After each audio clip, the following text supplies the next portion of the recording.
Yo, man, welcome back to the grind, man. You know you at the crib with your man Valentine. In the house, man, is my man Viv Leacock. What's up, man? I'm good, man. What's How you doing? It's good. It's cold, though. You know that, as you can see. My goodness, man. So what's been popping? What you been doing? Oh, man, what have I been doing? I have been doing a few things. I'm doing a web series called White Collar Poet. Okay. And just finished working on a couple of features one called Concrete Blondes. Okay. It's coming out. It's like a action shoot 'em up. It's very funny. Very comedy kind of action flick. And then another one called, very, very dear to my heart, called Becoming Redwood. It is independently put together, producers in town, locally shot. Okay. Everybody is from here, and yeah, it's just an amazing story about a young man that's coming up, and golf is his kind of outlet. And you guys need to go check Becoming Redwood. You guys check it out. It's very cool. Yeah, you guys will see it. We'll talk about it. We can get to that. I'll get back. Now, man, you always wanted to be an actor, man, or what? Or was there something else behind the acting? You know what? I was fortunate enough to have an older brother, my brother Richard, who got into acting before me, and really is what made it possible for me to even venture down this path in the first place, because I knew what to expect. Yeah. But no, I've been a comedian since I'm yay high. So that was that was the first thing. The first thing I did was stand-up comedy, and singing. Singing was I did everything other than actually be an actor. Yeah. But all that prepared me to walk into a room and be judged by people. Yeah. Because, man, you've done a lot of things, man. Yeah. And we know that you've done some stuff with Eddie Murphy, Morgan Freeman, man, you name it. I mean, some of these cats you had to work with. What was it like working with some of them?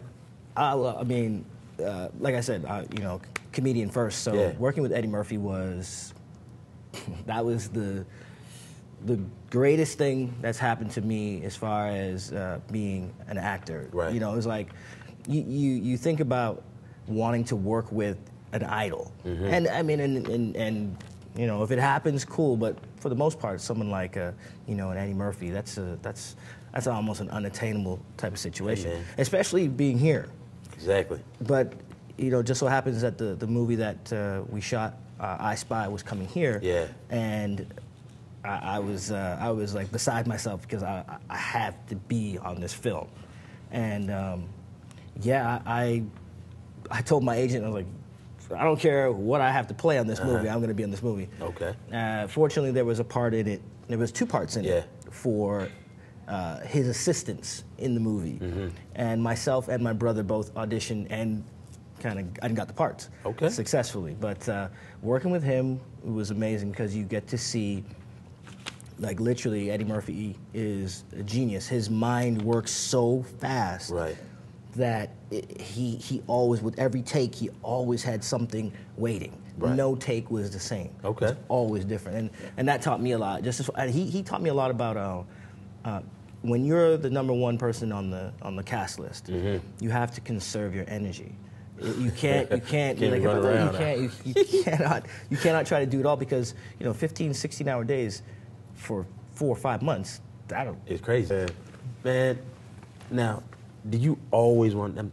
It's like there's got to be somebody out there that inspired you besides, I know the Eddie Murphys and things like that. Who inspired you to become this actor besides your brother? You know what, honestly? My father.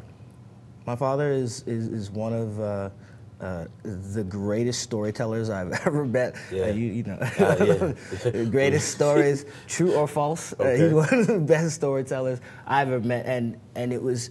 I would watch him early on when I was like 7, 8 years old. I'd watch him. We'd have people over, and I would watch his command of understanding timing, when to bring somebody into the conversation, when to call back something that he said earlier that was funny. Just the control, and literally watching my father, and a lot of the cats that came from our father's generation, they didn't have they couldn't download a movie. They couldn't expect to see that movie in the theater, on video 6 months after they saw it. So what happened was a lot of the cats from that generation, they retained stuff that they saw because they had to. You know what I mean? It wasn't like, oh, let me show you the scene from the, no, I can't show you on my phone that there's this funny thing on it. I can't. These guys had to remember everything. So my father's like recall for scenes and was for amazing. It's out of this world. He still remembers stuff that he saw when he was 10, 11. Yeah. Like he can recite it to you all the way down. And so your pops is a cool dude, though. He is a cool dude. Now, you're a little too cool. Now we're looking at, that leads me right into my next question, because you were on this show called White Collar Poet. Yep. Now, being a poet, you got to recite things, you got to remember. Yeah, fortunately, I'm not the poet on the show. So, what were you doing on this show, dog? Well, the show is about, it's a very funny show about a disgruntled insurance salesman who his wife leaves him, and he needs to find an artistic outlet. And he chooses spoken word as his outlet. Yeah. But he brings it to our place of business. I own this company with him, and it starts to disrupt everything because I don't like poetry on the show. He's bringing it into the office place, which is not the proper forum. But it's hilarious, the show. Yeah. You a poet? No, I'm not. Well, I'm a poet in life, but not on the show. Man, so I'm laughing. I'm sorry. I know. Because you gonna be. Now, is it going to be like when you're on this thing, and are you standing up, and are you actually at a stage or something like that, or are you just at a desk? It's David Lewis is the name of the actor who plays Richard Scribe is his name on the show, and I play a fellow named Icarus T. So I'm Mr. T. on the show. And you got the blink? I got. Oh yeah. Well, I'm in my business suit, but Icarus does not want any disruptions to the flow of money coming in. He's all about business, and it gets really upset with Richard because he's again bringing in this creative. He sees no need for any type of creativity. And we're gonna look at this clip. Yeah, check it out. Yeah, it's funny.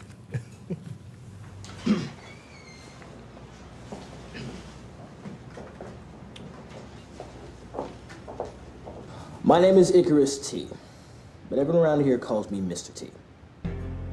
It's gone too far. For as long as we've been doing things here, just in case, it's been Rich's responsibility to run our daily staff meeting. I'm trying to get through the facade that is the workspace. There's no room for feelings in the insurance business. We'll be distancing ourselves from our clients. Not to mention, lose the respect of our staff. The man is always on top of things, always organized, always on time. Only do you show up late because of your poetry, you start the meeting with a damn poem? You don't like my poetry, do you? Oh my God, I don't know. I'm not a poetry critic. Dude, that's a funny clip. I'm telling you. You know, the coolest thing about it is Michael Grand is the writer-director of White Collar Poet, and the coolest thing about it is that David and I work very similarly. We ad-lib a lot on the material that's written, but we just have a really good understanding of each other, so it allows for, you know, all sorts of funny stuff. A lot of funny stuff comes up as we're doing it. That was crazy, man. Yeah. Now, man, I mean, what do you want to be? I mean, you want to be, say you want to have longevity or fame. What's more important to you? Longevity. Okay. Yeah, longevity How for so? sure.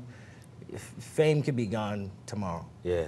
Longevity, by definition, you know, allows you to keep going and doing what you really love to do. Fame is a byproduct of sometimes a byproduct of becoming an actor or anything, an entertainer. But that does not mean that you can stick around for a long time. Like 15 minutes of fame? No. I'll take longevity any day. Okay. Yeah, that comes with respect, too. Right. Now, like I said, Bobby and Christina, it ain't on the grind unless we get that on the grind question now, B. Yep.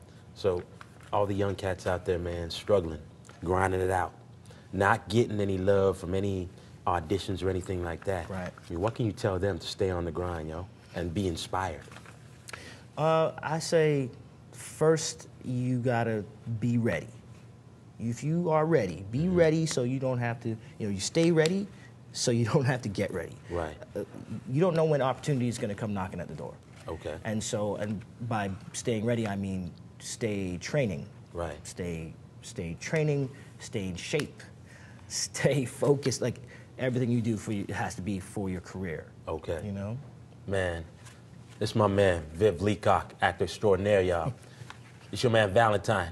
If you think it's your time to shine, you need to get on the ground with your man, Valentine. Next show, Tracy Waterhouse, Family Compact. Get on the grind. Thanks for coming, y'all. Thanks for having me.